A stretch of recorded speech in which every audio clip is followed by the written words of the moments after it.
Hello all, मी doctor Priyanka आणि आज आपण बोलणार आहोत ब्रेस्ट फीडिंग विषयी.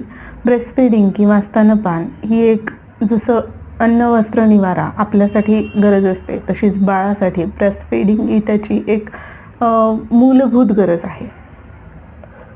1 ऑगस्ट ते 7 ऑगस्ट सेलिब्रेट केला जातो वर्ल्ड ब्रेस्ट फीडिंग वीक म्हणून. आणि यावेळेस 2025 ची थीम आहे प्रायोरिटायझिंग ब्रेस्ट फीडिंग आणि त्याच्याबद्दल अवेअरनेस वाढवणे. आपण ब्रेस्ट फीडिंगबद्दल बोलणार आहोत. मायथॉलॉजिकली जर बोलायला गेलं तर ब्रेस्ट फीडिंगला ब्रेस्ट मिल्क जे असतं त्याला अमृततुल्य किंवा दीर्घायुष्य देणारं एक पोषणद्रव्य मानलं जातं आणि ब्रेस्टला जीवनद्रव्याने भरलेलं एक पात्र मानलं जातं.